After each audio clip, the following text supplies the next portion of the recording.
Hi, this is Dr. Tiffany Jackson, naturopathic doctor at Natural Medicine Now University. Thank you for joining this webinar, Healthy at Your Desk. You spend over half of your week at your desk, sitting at your desk 8 hours a day, 5 days a week. This means that you are more susceptible to having an aching back, typing endlessly, which leads to tendinitis or arthritis, and constantly staring at a computer screen, which can strain your eyes and cause headaches. Sitting down all day long is one of the worst things you can do for your health. It increases the likelihood of heart disease and weight gain. We sit at the office, then you sit in the car, and once you're home, you sit and eat and watch TV. That's most people's normal routine. So in this webinar, we're going to identify small changes that if you practice consistently over a period of time, it will improve your health and well-being in the long run. You will learn easy to adopt habits that will keep you healthy at your desk. So let's get started. Let's begin our look at how to stay healthy while spending hours at a desk by addressing your foundation.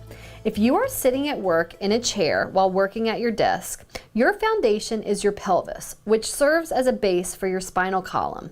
It is the protective housing for your nervous system. If you sit in an awkward position for long enough, you will inevitably experience a pelvic restriction and will begin to experience inflammation in one or more of the joints, ligaments, and muscles. The most obvious cause of pelvic inflammation is sitting on an uneven surface. This happens most frequently in men when they sit on a wallet or another object in their back pocket. Make it a habit at least once every hour to stand up and stretch your entire body, pushing your feet into the ground and reaching up towards the ceiling with your arms.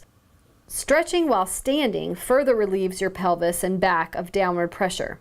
If your working environment permits, go ahead and do stretches while lying on the ground.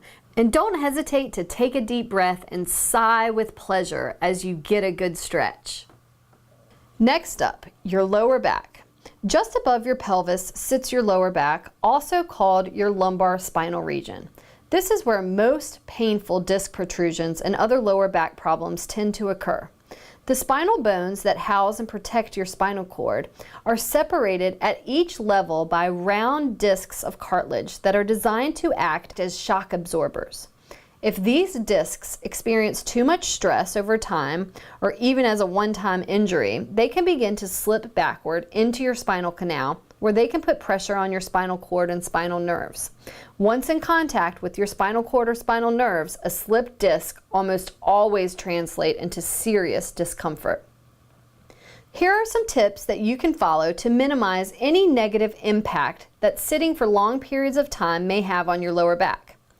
Spend a few minutes each evening doing basic sit-ups or a similar exercise that strengthens your abdominal muscles and core. Straw abdominal muscles can support the weight of your trunk, thereby taking pressure off your lower back. Sitting on a Swiss ball is often recommended to take pressure off the lower back, but it's not always practical. A good alternative is the Sit Fit cushion, a stability disc that you put in your chair that allows you to build up core strength. Spend a few minutes at your desk stretching your hamstrings, the muscles that line the backs of your thighs.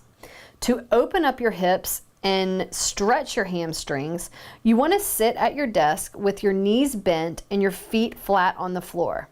Then place one ankle on the opposite thigh so that your lower body forms a numeral 4. Exhale as you lean forward over your legs, keeping your back as straight as possible. Hold for 3 or 4 deep breaths and then switch legs. Work up to switching legs 3 or 4 times a day or as many times as you can during one conference call. Protect your upper back and shoulders. 2 of the most common problems that you may encounter over a long career that involves sitting at a desk and using a computer are upper back tightness and shoulder pain. Injuries or degenerative processes like arthritis are often related to allowing your shoulders and chest to slouch forward while you go about your daily activities. When you slouch forward, your shaw muscles, those that line the top of your upper back, pull on the spinal bones that you can feel at the back of your neck where it meets your upper back. If you have ever spent several hours doing desk work without taking a break, you've probably experienced a sharp, achy sensation in this region. If you continue to put unnecessary stress on your upper back in this fashion, over time, the natural curve of the spinal bones in this region can change in a way that can increase your risk of suffering from degenerative spinal arthritis. Slouching forward decreases a critical space that is located in the front of your shoulders, just under your collarbones. This space is called your subacromial space and needs to be maintained in order to allow thick bundles of nerves and blood vessels to travel from your neck down to your arms and hands. When chronic slouching decreases the subacromial space, your nerves and blood vessels can become blocked. Depending on which structures are compromised, you may experience any number of uncomfortable symptoms, such as poor blood circulation in your arms and hands, predisposing you to chronically cold hands, tingling and pain in your wrists and elbows, often associated with carpal tunnel syndrome and elbow tendinitis, pain when you try to elevate and externally rotate your shoulders. When severe, this may prevent you from raising your arms above the level of your shoulders. An important part of preventing chronic shoulder and upper back problems is just to be aware that you are slouching forward on a regular basis. Strive to make it a healthy habit to keep your shoulders back as though you are trying to squeeze a pencil with your shoulder blades. I recommend posting a visible sticky note somewhere on your desk to remind you daily not to slouch. Take care of your hands and wrists. Even if you minimize your chance of experiencing hand and wrist problems that stem from slouching forward, you may still develop hand and wrist pain if you don't pay proper attention to how you use your keyboard. Take a look at your keyboard that sits in front of you. Is it on an angle that is causing your wrists to be an inch or two lower than the rest of your hands? If your hands are extended like this on a regular basis, you are at risk of applying unnecessary pressure to a large nerve called your median nerve that travels through your wrists to supply your hands. Pressure on the median nerve and ensuing inflammation is often called carpal tunnel syndrome. There are two simple measures that you can take to prevent carpal tunnel syndrome. Do not lower the two clips under your keyboard on the side that is closest to your monitor. Lowering these clips will further extend your wrist as you type. If you are not already doing so, use a keyboard wrist pad, one that will sit in front of your keyboard so that your wrist and your hands are level. This way, your wrist and finger bones are naturally aligned, and it's normal to have your hands to be slightly higher than your wrists. The key is to ensure that you don't feel any strain on the undersides of your wrists. If you would rather not purchase a wrist pad, you can place a folded hand towel in front of your keyboard to elevate your wrist to an appropriate height. If you use a laptop, use however many towels you need to feel like your hands, wrists, and elbows are not under any strain. Protect your neck. Unnecessary strain in your neck region may eventually cause you to experience tension headaches. If you use your thumbs to feel the base of the back of your head where it meets up with the top of your neck, you will find a relatively deep groove on each side. Out of these grooves emerge two large nerves called your suboccipital nerves. Your suboccipital nerves travel up the back of your head, wrap around your ears, and supply the structures in and around your temples and eyes. Tense neck muscles can put pressure on your occipital nerve, which can create pain along that pathway. Taking good care of your neck is quite simple to do. First, you should arrange your desk, computer, and phone so that your neck does not have to maintain a stressful position for more than a few seconds at a time. Here are a couple key suggestions to help you do this. First, invest in a headset that allows you to talk without bending your neck.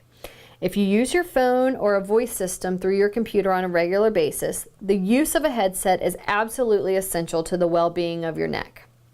If you have to type on your keyboard while looking at a sheet of paper, consider investing in a document holder that can be positioned right next to your monitor to ensure that your neck does not have to rotate more than a few degrees while your head moves back and forth between the paper and your monitor. Position your computer monitor so you don't have to strain your neck forward while you work. If you have to spend extended periods of time reading printed work, invest in a book holder that you can use to prop up the printed work on your desk. The second way to keep your neck region healthy is to spend a minute or two each day stretching it for 5 or 10 seconds in each of the following directions. Forward, where you bring your chin down towards your chest until you feel a good stretch in the muscles that line the back of your neck. Then backward, where you can look up to the sky until you cannot extend your head any further, or until you feel a comfortable stretch in the muscles that line the front of your neck. Then to the left, where you bring your left ear down towards your left shoulder until you feel a good stretch in the muscles on the right side of your neck. Your ear should go down. Your shoulder should not come up when doing this stretch. Now do the same stretch to the right. Keep in mind that with each of these stretches, you should maintain steady, even breathing throughout each stretch, and never stretch to a point where you feel pain. If you feel any pain, decrease the intensity or hold time of your stretch. Protect your eyesight. It is estimated that over 50% of people experience some form of eye discomfort that is directly related to their computer work. Some of the most common forms of computer-related eye strain are headaches, blurred vision, eye fatigue, dry eyes, burning eyes, and hypersensitivity to light. To optimally protect your eyesight, you can position your monitor so that your neck is comfortable and your eyes can comfortably see the entire screen. For some people, optimal monitor placement is approximately 24 inches away from the eyes with the top of the screen at eye level. Use the largest font size that is manageable with the work that you do. The bigger the font, the less your eyes need to strain to see them. If you wear glasses, make sure that you're using lenses that have an anti-glare coating on them. Fluorescent lighting and window reflections can substantially increase eye strain. So if your eyelids feel like kettlebells come 5 p.m., try to keep your environment nice but dim. And while you may not be able to do something about the office lighting, you can always control your computer's glare. The display should be approximately the same brightness as your surrounding workstation. If it looks like a light source, then it's too bright. If it's dull and gray, then it's too dark. If you work a lot in the evenings, I recommend a free download online called F-Lux. During the day, computer screens look bright because they're designed to look like the sun, but if you're working in the evening, you probably shouldn't be looking in a bright computer. F-Lux fixes this. It makes the color of your computer's display adapt to the time of day, warm at night, and like the sun during the day. So visit their website to download it on your computer. Take the stairs. I know you've heard this before, but I can't stress it enough. Sitting all day can cause poor circulation. The blood pools in the lower extremities, causing the ankles to swell and varicose veins to become more pronounced. Moving the muscles in your lower body can help pump the veins and bring blood to the heart, brain, and lungs so it can be reoxygenated. If you don't have stairs in your building or you're too lazy to walk them, then try stomping your feet like you're marching in place while seated in your chair.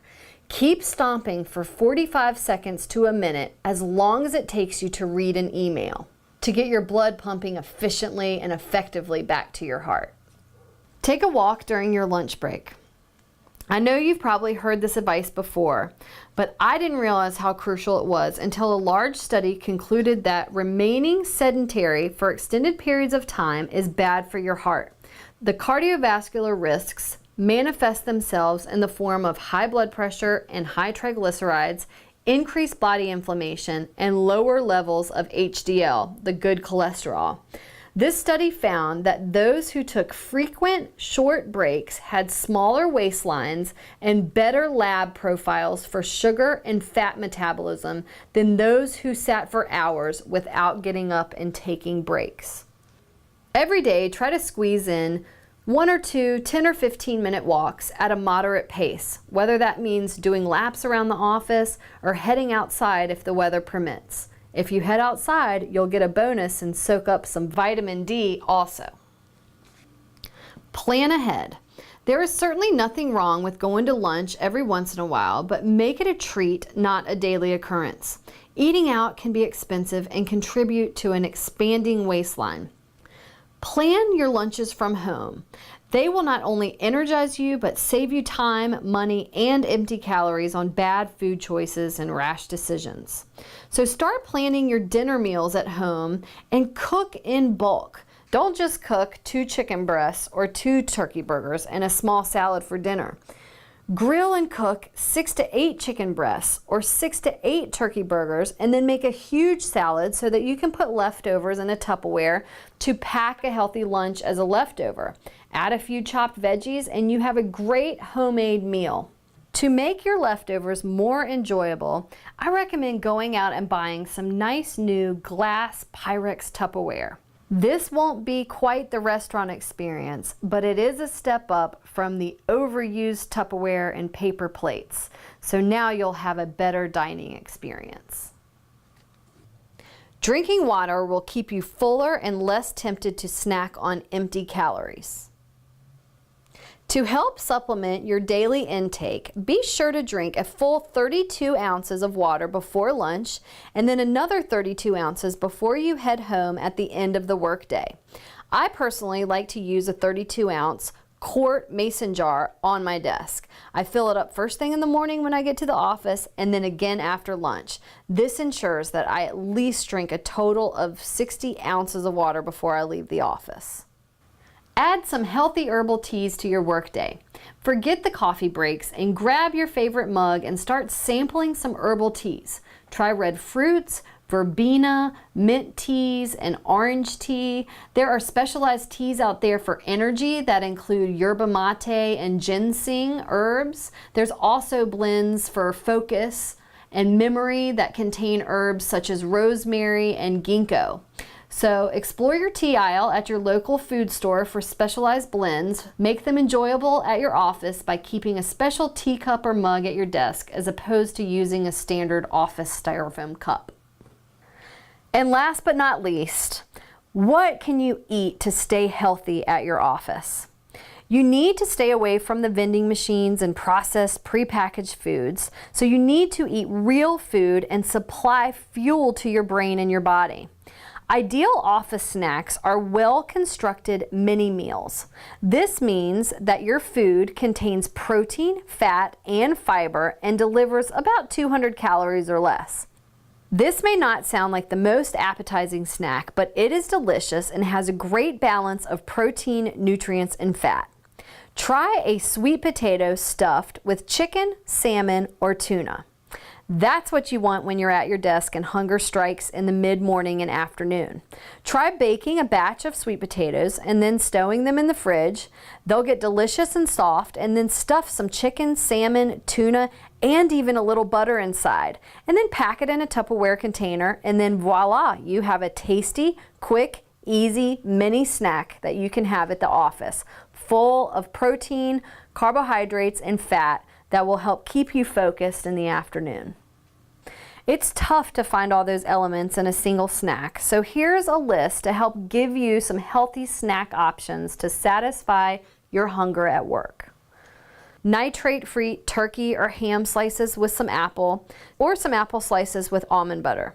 Celery and hummus, tomato slices with mozzarella cheese and olive oil. Almonds are an easy, tasty snack to keep on hand. 1 ounce, which is about 12 nuts, has 184 calories and is packed with fiber and protein. One of my favorite snacks is a half of an avocado. I call it the unsung hero of the snack kingdom. This creamy green fruit is surprisingly high in fiber with 9 to 11 grams per avocado. Another good choice would be a single hard-boiled egg. 1 egg has about 70 calories and is packed with 5 or 6 grams of protein. Though you should always be striving for a balance of fiber, protein, and nutrients, Don't expect for every snack to provide those elements. Just try to pick foods that are nutritious and fit in calorie and nutrition wise with the rest of your diet. If you don't have time to cook sweet potatoes or boil eggs, I recommend some ready-made snacks to grab and stow in your desk drawer or in the office fridge. String cheese, for instance, is high in protein and offers a bit of fat and has only 80 calories. Horizon makes an organic brand that I like. Some health bars also make good snacks, and these are Lara bars and Atkins bars. Now, the Lara bars don't offer much protein, but they're packed with healthy fruit and nuts. Atkins bars, they don't have any trans fats, and they're high in fiber, low in sugar, and they do have protein. The bottom line is stay away from the vending machine and from the sugar rush snacks like chocolate and cookies.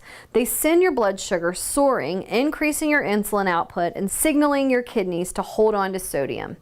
You may feel a boost in the short term, but in a couple hours you just come crashing down. You're better off with a balanced mini meal that keeps your blood sugar steady and contributes to your overall health and nutrition. Detox your desk. So just take a look at your desk. Does it invoke any stress? Is it a mess? Is there enough space for you to work comfortably? Do you have any unnecessary stuff just cluttering up your desk? It is time to declutter and detox your desk. So start from scratch. Remove everything off your desk and start fresh. Create one pile of tasks you need to complete right away and another for things that need to be done in the next couple days. Don't procrastinate on filing. Try to file and scan every day so they don't build up. Keep things you need often within reach, like your stapler, pens, sticky notes. And if you have a ton of cords hovering around, get some cord covers. It is so important to keep a clean, organized desk. It will make you feel more organized, and overall, you will be more productive. So here is your action plan. Review the list of tips and recommendations on this slide that I just discussed. Choose 3 actions you can immediately and comfortably incorporate into your daily work routine. Write these 3 actions down on a sticky note and put them in sight on your desk. Look at it often for a reminder of all of the choices you are making to stay healthy at your desk. Thank you for joining this webinar. I hope these tips will help turn your workplace into a healthy environment. Start making these changes and your body and mind will thank you as the years go by. Not only that, but all of this will make you more alert, happy, and overall productive. Hello, pay raise. So I hope you now have a better understanding of how to stay healthy at your desk. Take action and prevent disease. This is Dr. Tiffany Jackson at Natural Medicine Now University wishing you a happy and healthy day.